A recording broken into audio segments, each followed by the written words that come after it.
Growing up in ancient Greece was very different from what childhood is like today. Greek children had a tough start in life. When a baby was born, the father would decide whether the child would be raised in the family.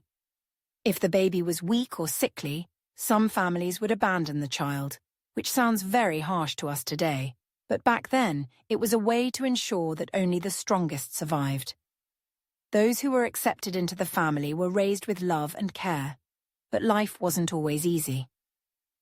From a young age, children were expected to help with household chores and, for boys especially, to start learning what they would need to know as adults. Boys and girls had very different childhoods. Girls stayed mostly at home, helping their mothers with spinning, weaving, and taking care of younger siblings. Boys, on the other hand, would go to school or be trained in the skills they would need for their future roles in society.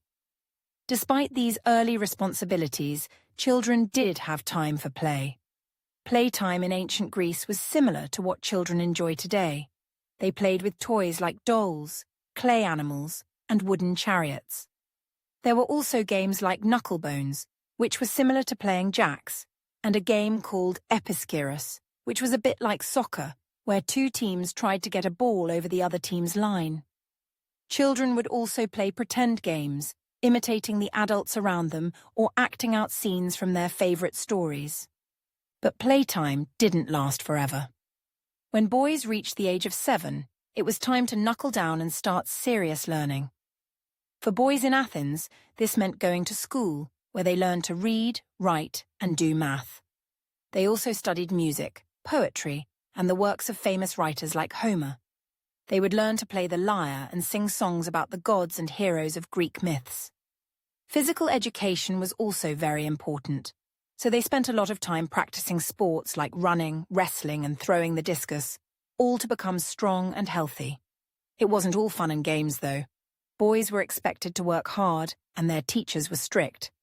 Punishments could be harsh if they didn't do well or misbehaved. They were being prepared to be good citizens who could take part in the government and defend their city if needed. Girls, meanwhile, didn't go to school. They were taught at home how to manage the household, make clothes, and take care of the family.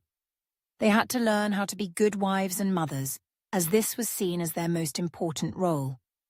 Life for children in Sparta was even tougher. Spartan boys also started their training at 7, but it was much more rigorous.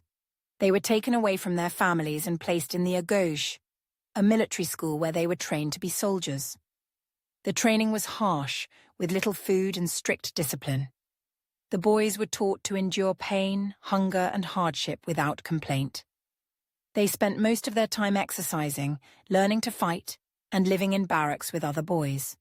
They were even encouraged to steal food to survive, but if they were caught, they would be punished, not for stealing, but for being caught. The idea was to make them tough, cunning, and ready for battle. Growing up in ancient Greece meant learning to fit into a world that had high expectations and tough rules. But it also meant learning about the world through stories, games, and traditions that have influenced cultures for thousands of years. Whether they were playing, learning, or training, Greek children were being prepared for the roles they would one day play in their society.